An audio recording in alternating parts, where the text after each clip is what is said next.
All right, Panther fans, how we doing? So, I sat down this afternoon to make my expansion draft protection list. And interesting thing cropped up into my head, and so we're going to get into it just a little bit here. Now, you guys know the rules. 7, 3, and 1, or 8 and 1, depending on how many defensemen Panthers want to protect. So it's 7 forward, 3 defensemen, and a goaltender, or any 8 forwards and a goaltender. Now, the obvious names: Barkov, Huberdeau, Ekblad, Weegar. We all know the drill. And depending on what happens, especially with Yandle waiving his no-move clause or not, depending on what happens, to me, that's going to say a lot about whether we're going to go with the 7-3 or the 8-1. Now, I know everybody's got a different list. We all have our favorite players. With the 7-3-1, basically, you know, at the end of the list is Vetrano and Achari and Duclair.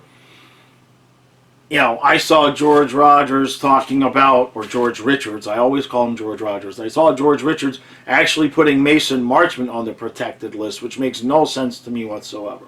But the last few guys who were going to protect or lose are very arguable, including if we do the 8 and 1, all right, where you're talking about wanting to protect Gustav Forsling and Radko Gudas. Now, here's something that came up, and I researched it, and I said, oh, that actually is possible.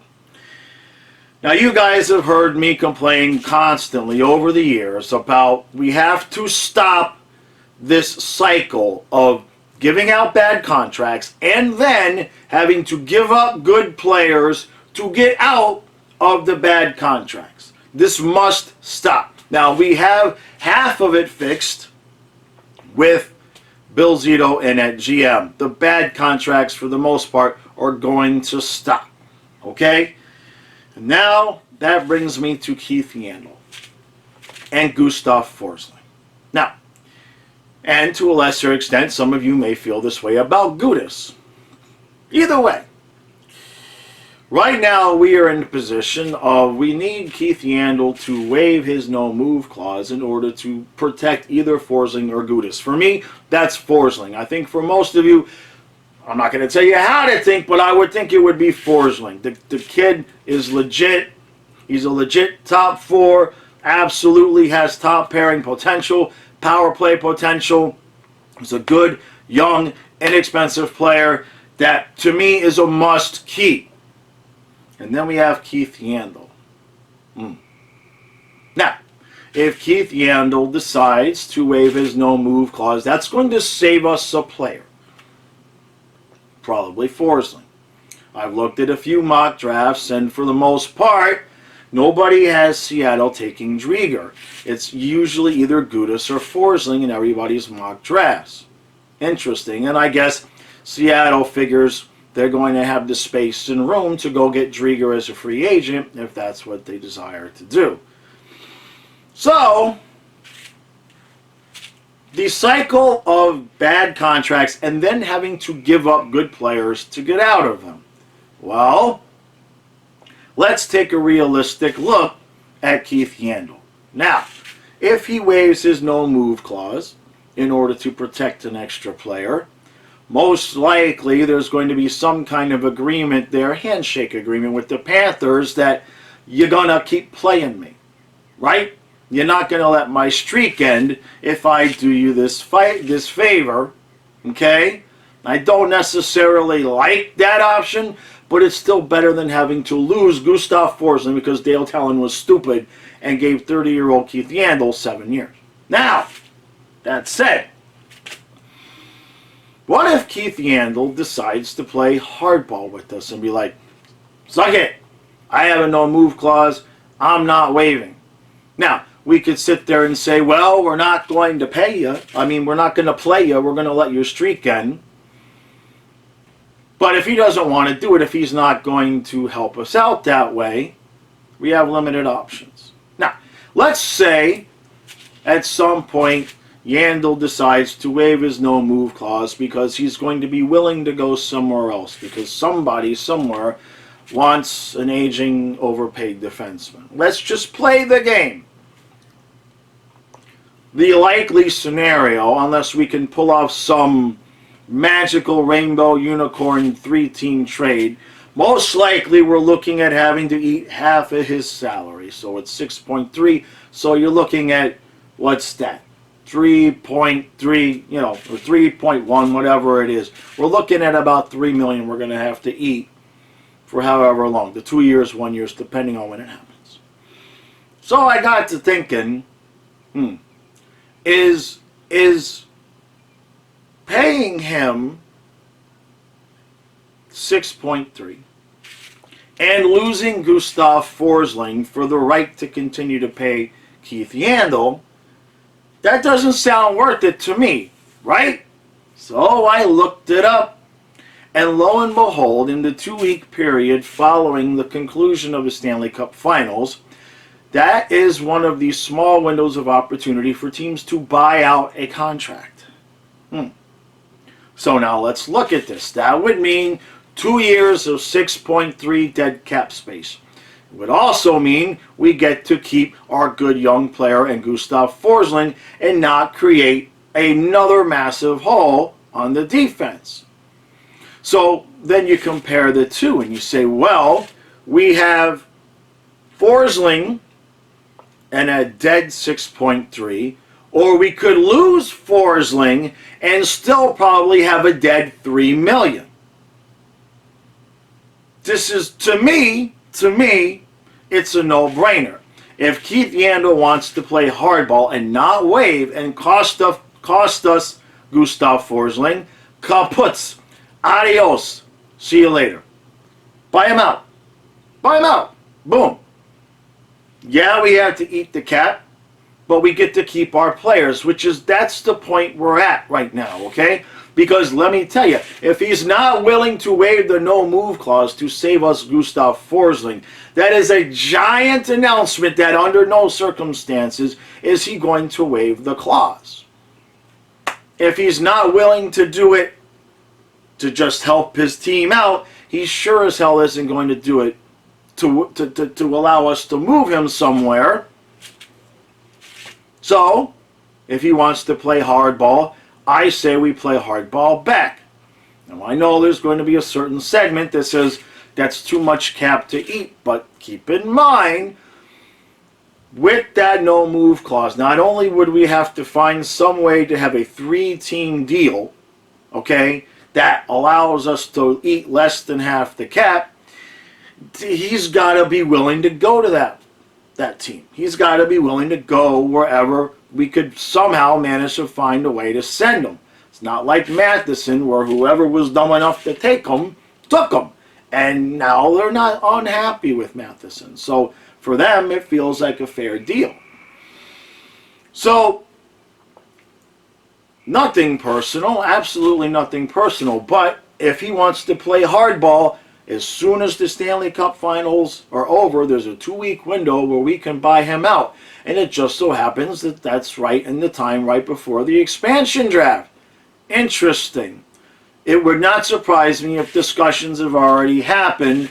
I'm sure, obviously, Zito is aware of this option. Personally, I would rather... It's tough, because if he waives, that's a big signal that we're probably going to keep him and agree to play him, right? Personally,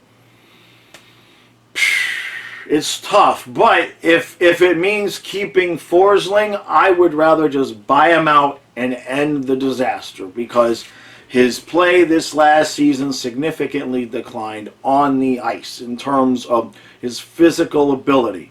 Okay, he doesn't have the speed and he doesn't have the hip movement anymore to make that quick transition and turn around and be an effective defenseman in the NHL. He just doesn't.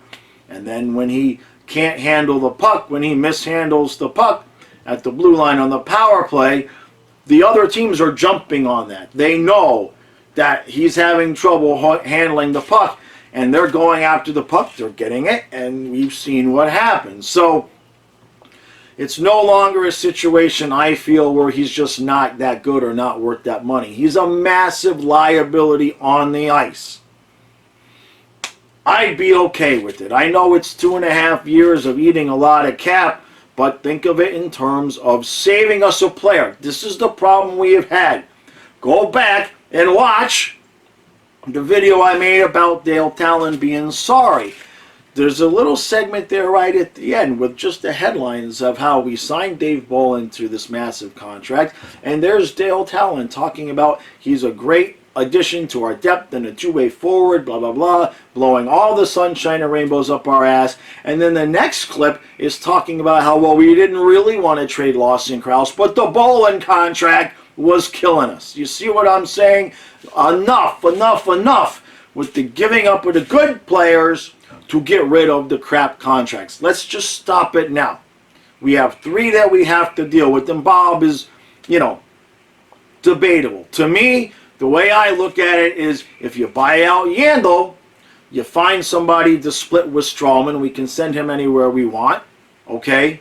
Then maybe we only have to eat half of that contract. And then you play Bob his $10 million to be Knight's backup for the 2 more years. And once Yandle is off the books, then you can move Bob, and if you have to eat half of that money, okay, but at that point, we're just eating the money. It's not costing us the players we already have. That's my take. I'm interested to hear you guys. I'm going to do another video to get in-depth into who I think we should protect and everything like that. But it's very debatable. The last 3 or 4 guys, you know, Achari, Vetrano, Duclair, those are really the biggest 3 wingers to me that are iffy, if, ands, or buts. Remember, we're only going to lose one. Out of those 3 players, the one I would least want to lose is Achari. I think he does too many things well for us.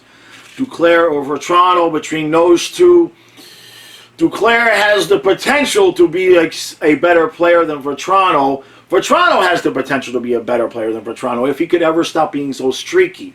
Either one of those guys are replaceable. They're good players, but they're replaceable. Especially with the forward groups, the young forward group that we have coming up. Defensively is a different position because we already have at least one hole. We already have a need for a legit top 4 defenseman. Now you go losing a Forsling or a Gudis, now we need 2.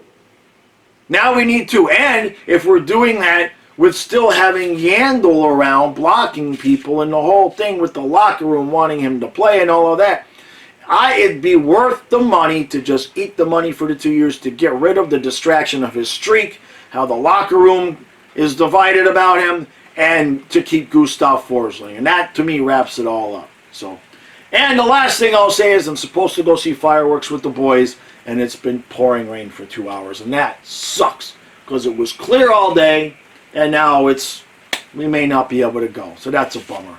All right, I appreciate everybody's support. Tomorrow, I'm going to have a Patreon exclusive video. The link to join Patreon is in the description. It starts at $1 a month over there if you just want access to the Discord, and then there's $3 a month and $5 a month depending on the benefits that you want. I do a lot of writing over there. I don't do as many videos over there, but I do a lot of articles over there, so I can just kind of get out my thoughts and interact that way without having to do the whole record and upload thing. So it's a nice little bonus. So far, I've gotten a lot of positive feedback on that. But tomorrow, I'm going to make a video. It's going to be for Patreon people only. So, all right. Appreciate everybody's support. Let me know what you think. Let me know what you think. I'm curious what you guys think about the buyout option. So, I'll see you guys tomorrow.